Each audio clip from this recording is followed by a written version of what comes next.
Good afternoon and welcome to KAUST Live. My name is Michelle Ponto and I am the Senior Communications Advisor here at KAUST. I'm here today with Stephen Scott, the Senior Vice President and CTO of Cray. He's here at KAUST for our Global IT Summit. And for those of you who aren't familiar with Cray, Cray is one of the world's leaders when it comes to supercomputers. Thank you for joining us today. My pleasure. So as I said, Cray is one of the leaders when it comes to supercomputers. Why have supercomputers and high-performance computing become such an essential part of the research field, and what exactly do they do for the field? Well, high-performance computing is really the universal scientific instrument. Every single area of science uses high-performance simulation along with theory and experiment to advance their field. If you think about some of the experiments that we'd like to do, say you're an astrophysicist trying to understand stellar evolution. You can't exactly do an experiment on stellar evolution in a laboratory. Or maybe you're looking at very detailed interactions of how a drug could interact with DNA or proteins in a person's body. You can't look at the detailed interactions on a very slow time scale doing experimentation. And so simulation allows you to do things that are too expensive or impossible to do with experiment. And every single area of science uses simulation to model the world, to do virtual experiments, and to help advance the field. So some of these virtual experiments, they could be simulating earthquakes, they could be, what other kind of things can they do? Oh, everything from certainly simulating earthquakes, trying to predict extreme weather. So numerical weather prediction is a big use of high-performance computing.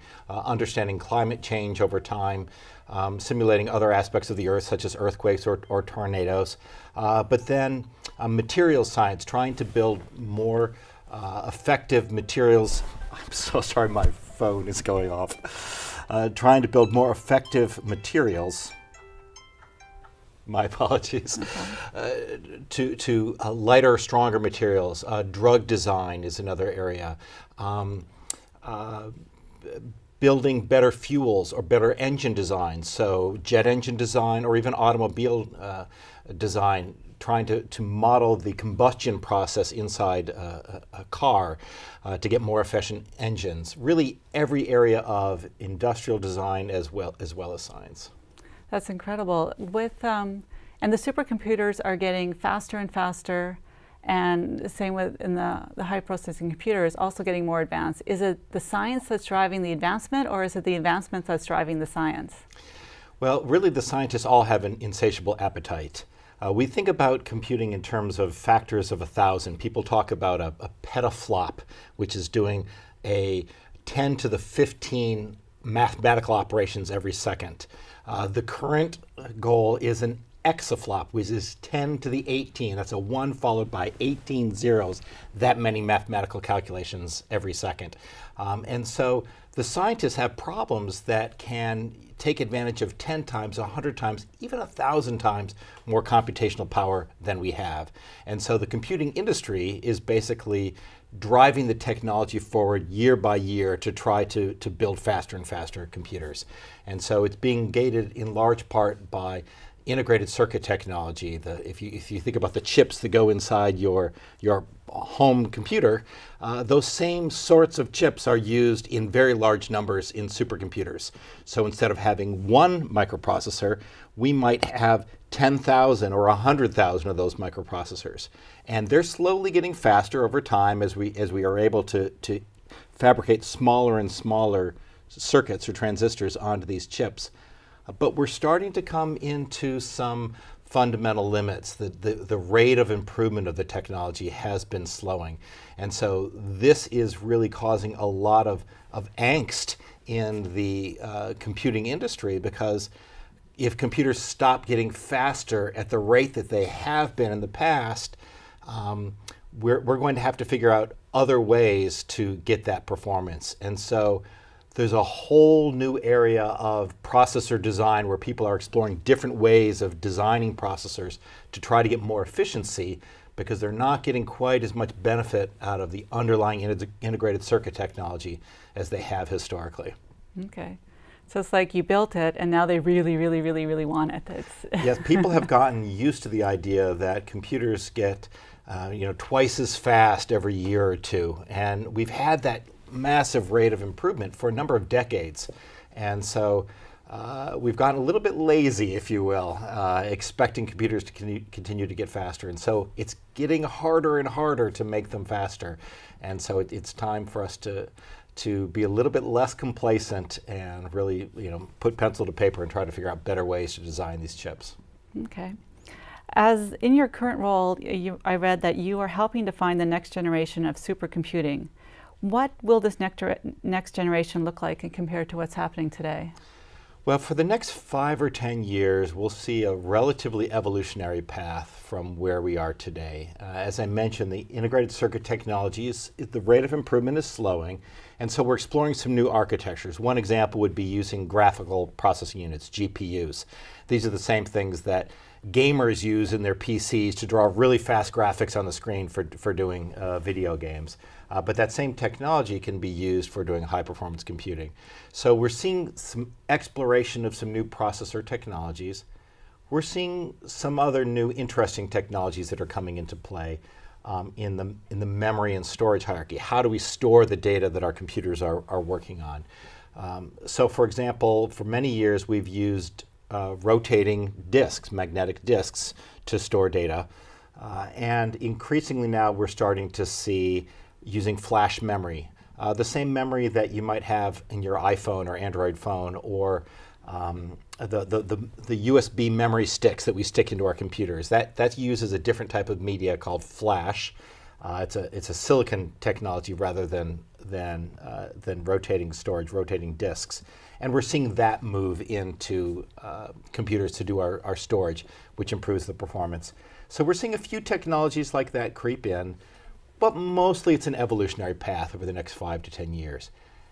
After 10 years, things are going to be a lot tougher because the CMOS technology that we've used, the main technology inside computers that we've been improving over the years, is actually reaching some fundamental limits in about a decade. And so we'll have to have a completely new technology come into play to replace CMOS if we're going to continue the rate of improvement we've enjoyed historically. Okay. Supercomputers are more than just big data. How do they drive innovation within research, within a nation, within an economy? Well, I've already talked about how computers and simulation are used to advance science. But if you think about industrial competitiveness, the design of better engines, the design of better fuels, the design of new materials that are stronger or lighter or have other desirable properties, all of these areas can help an economy advance in this very competitive global environment. And so we're seeing more and more countries try to take their supercomputing centers and form partnerships with the local industry so that they can have access to that technology to help drive their, build more efficient cars or better airplanes or design better drugs. And so using that technology for industrial competitiveness is something that's becoming increasingly important. Okay. You're here specifically for the IT Summit and helping KAUST come up with its next 5-year plan. KAUST does have a supercomputer. It's one of yours. Yes. And it's very fast, one of the top 10 in the world. Why is it important that an academic Tier 1 university like KAUST have a supercomputer? What are the benefits of it for the university to have it, and how does it benefit the region? Well, there are really, I think, 2 ways in which you benefit. The first is just it helps you do better science. It helps you push the boundaries in each of the fields. And KAUST is a world leader as well as a regional leader in terms of the science and the research that's being done here. The other thing it does is because it's such an attractive instrument, again, really the universal scientific instrument, it attracts the best people. The top researchers in the world want to go where the best tools are, and so having a flagship computational capability helps KAUST attract the best and brightest researchers from around the world. Okay. How will this help the region around KAUST? I know we have done some work with Aramco. Yes. How can having a top-tier supercomputer and the plan that you're putting in place, how is this going to really benefit the region and other institutions around the area? Well, that industrial competitiveness is really the key, and Aramco is a great example of that. They were recently able to run a reservoir simulation with 1 trillion cells. This is absolutely unprecedented, the size and the scale. And as you can model the reservoirs more accurately, you can more efficiently extract the oil from those reservoirs. And so that's just one great example. Other local industries that have similar problems could have partnerships with KAUST, and by doing so, they could get a competitive advantage in their field. Okay. In your opinion, I know you've been in the meetings all week, where does KAUST need to go to maintain its edge and to maintain, to keep up with what's happening? Yeah, I think that KAUST has done really an incredible job. I mean, I look at what's been accomplished in the few short years that KAUST has existed, and it's rather mind-boggling. So I think you've got a great team of people in place, and they just need to extend and build on what they've already done. So, from a computational perspective, I think there are ways that they can increase the size of their system, bring in new processing technologies, and really just stay at that on the forefront in terms of computational capability.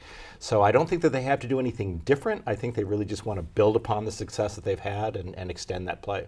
Okay. Do you think supercomputers will ever just become something that people just have in their house? Well, the funny thing is that if you look at the computational power on a mobile phone, the one that just went off during our interview, there's more computational power in this phone than there was in the original Cray supercomputers back in the 1970s. And so I forget exactly what the number is, but it's something like 15 years is the average time it takes for the computational power of the #1 system in the world to eventually migrate down to the point where it's in a home PC. So we'll continue to see that. Of course, by the time today's fastest computing, the power of today's fastest computers can be captured in somebody's phone, of course they'll have new supercomputers that are 1,000 or 1,000,000 times faster than those. So hopefully we're not going to see an end to that cycle. We're just going to continue to build faster and faster computers at the high end, and when you make that computer 10 times faster, what it means is now the computer that a small group could buy that maybe only costs $100,000, that computer is going to be 10 times faster as well. So we'll just continue to see this cycle of technology migrating down all the way to people's phones. And just one last question. I know supercomputing is used in science a lot. Is there any science that is still waiting for an even faster supercomputer to come out? Yes, and again, really every single area of science is waiting for a faster computer to come out. And the great thing is that once you build that faster computer, the thing that they're waiting for, they'll have new problems then that they can't solve without a computer 10 times faster than that. So we literally will not see an end to the appetite for faster computers. It's very exciting because your innovation has to be constant.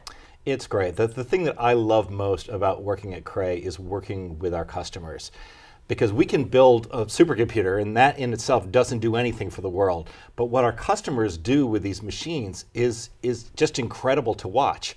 They're making the world safer, they're designing better products, they're saving lives. There's a tremendous amount of work now going into trying to understand cancer. In the United States, there's something called the Cancer Moonshot, but there are similar efforts around the world where people are trying to look at cancer mutations and understand at a detailed molecular level how the protein networks and different drugs can interact with those and build customized treatments for different cancers.